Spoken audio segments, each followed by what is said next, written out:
You wanted Michael Moore on this broadcast, and most of you did. So we vowed to track him down. Moore dodged us, saying he wouldn't appear on The Factor until I saw his entire film. That's fair enough. I saw the first half at a screening and picked up the second half about a week later.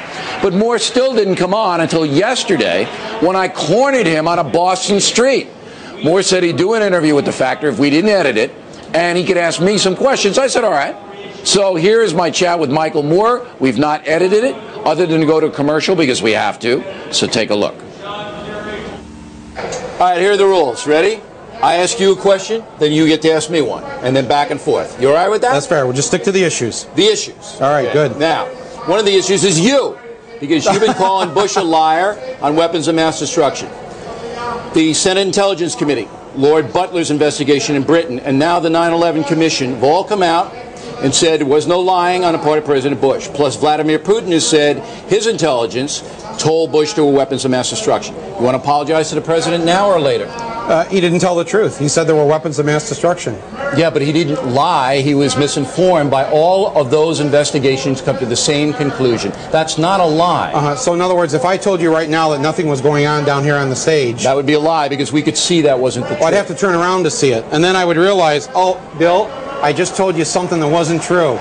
Actually, it's President Bush that needs to apologize to the nation for telling an entire country that there were weapons of mass destruction, that they had evidence of this, and that there was some sort of connection between Saddam Hussein and September 11th.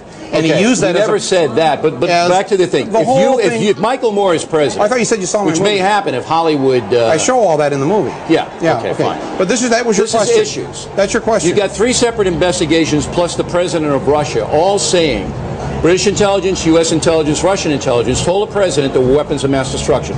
You say he lied. It's not a lie if you believe it to be true. Now, he may have made a mistake, which is obvious. Well, that's almost pathological.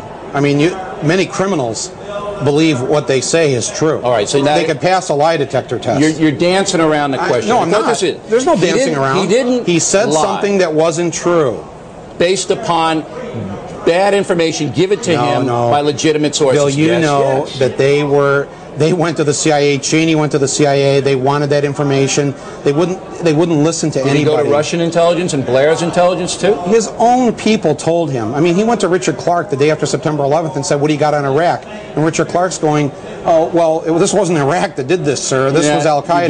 You're diverting the issue. Did you read Woodward's book? No, I haven't read his book. Okay. Woodward's a good reporter, right? He's the Watergate guy. You know who he is, right? I know who he is. Okay. He says in his book, George Tenet looked the president in the eye, like I'm looking you in the eye right now, and said, "President, weapons of mass destruction is a quote-unquote slam dunk." If you're the president, you ignore all that? Yeah, I would say the CIA had done a pretty poor job. I agree. Tenet was fired. But not before they took us to war based on his intelligence. This is a man who ran the CIA, a CIA that was so poorly organized and run and wouldn't communicate with the FBI before September 11th. And as a result, in part, we didn't have a very good intelligence system set up before September 11th. Nobody disputes that. Okay, so he screws up September 11th. Why would you then listen to him when he says this is a slam dunk and you're going to go to war? You got MI6 and Russian intelligence all saying the same thing. That's why. Okay, here's my question. You're not going to apologize to Bush. You're going to continue to call him a liar. Oh, he lied to the nation. Bill, I can't think of a worse thing to do for a president, to lie to a country, to take them to war. I mean, I don't know of a worse... There was no lie. He did not tell the truth. What do you call that? I call that bad information acting on bad information. Hey, a 7-year-old can get away with that. All right, your turn to ask me. Mom, Dad, it was just bad information. I'm not going to get you to admit it wasn't a lie. It was a lie, and now, which leads to my question to you. Over 900 of our brave soldiers are dead. What do you say to their parents? What do I say to their parents? Yes. I say what every patriotic American would say. We're proud of your sons and daughters. They answered the call that their country gave them. We respect them, and we feel terrible that they were killed. But what were they killed for? They were removing a brutal dictator who himself killed hundreds of thousands of people. But that is not the reason that was given to them to go to war, to remove a brutal dictator because of his brutality. Well, we're back to the weapons of mass destruction. But that was the reason. The weapons of mass destruction. That we were told we were under some sort of imminent threat. That's right.